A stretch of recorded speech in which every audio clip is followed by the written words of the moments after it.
Hello बंसी, happy Holi. अरे happy Holi happy Holi. तोरा पता छे एक बात, तू जब से गेली छोड़ के हम होली खेली। अच्छा एक बात बताता है। क्या? पूछियो। जरूर। बता देबी बता देबी। क्या पूछना चाहते हो? अरे तू बोल भी तबे बोलबो। पूछो तो।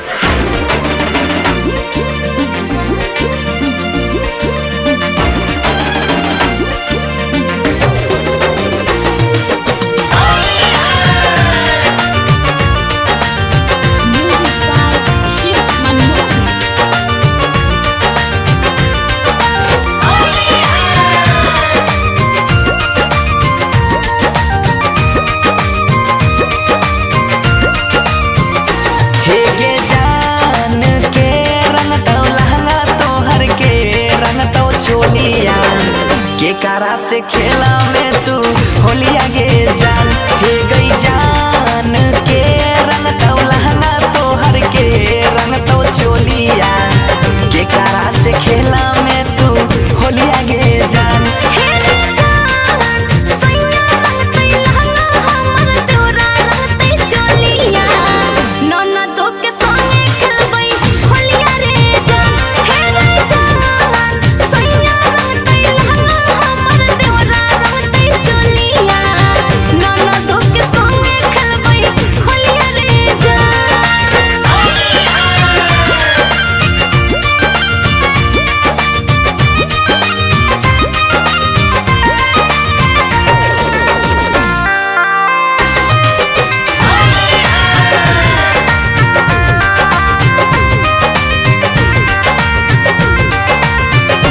हे गई जान कौन रंग यो वीर रहतो, कौन रंग के सरिया के कर रहतो पीछा करिया गे जान।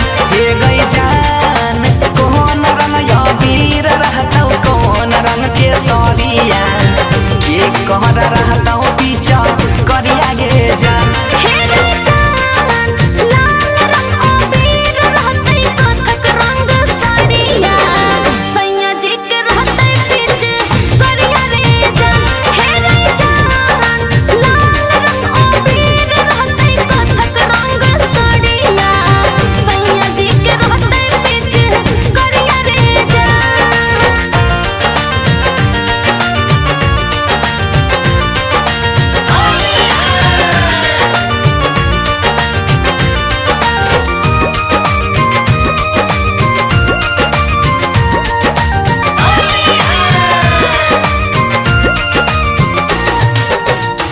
हे गई जान कौन तेल में पुआ छक में, कौन तेल में पूरिया के कारा खिलही में अपना हाथ से गई जान।